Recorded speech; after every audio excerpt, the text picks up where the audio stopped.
هذا عار هذا عار، برمودا في خطر. هذا عار هذا عار، شباب فري فاير في خطر.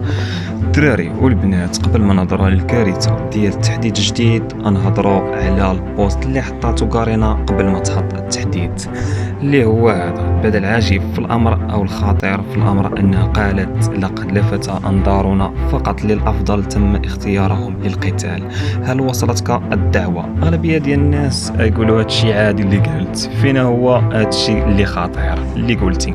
بعدا الدراري والبنات، بلاتي علاش اللي خطير ماشي اللي قلتو من فوق البوست، بل اللي كتباتو داخل البوست ولا داخل الصورة اللي حطتها كارينا، اللي قالت فيها: كنا نراقب أسلوب لعبك وحركتك ومهاراتك، والآن حان وقتك للدخول ساحة اللعب، بمعنى ساحة دمارك عقليا. وبصح الدراري والبنات، علاش التحديث الجديد يكون دمارك عقليا في صحتك؟ وهذا الشيء نهضروا عليه المره الجايه ان شاء الله.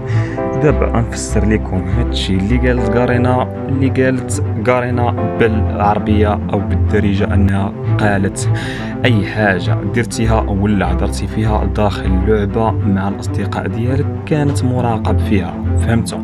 بعد انا اللي ما فهمتش مع قارينا شافت هذا الشيء كامل، وعلاش ما شتيش بزاف ديال الناس اللي دراوش بحالي طالبوا بطلب صغير بالاسترجاع شجره الجواهر ولا استرجاع البيك القديم.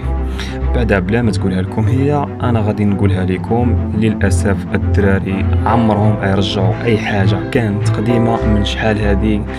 علاش ما غاديش ترجع قارينا كتفكر غير بما هو جديد وليس بما هو قديم، وما كتفكرش في الناس اللي ما عندهمش منين يحصلوا على الجواهر. علاش ما عندهمش المال؟ هي كتفكر غير في الناس اللي ديما كيحرقوا في الاحداث واخا تكون بكثير من المال. علاش هادشي اللي بغات كارينا.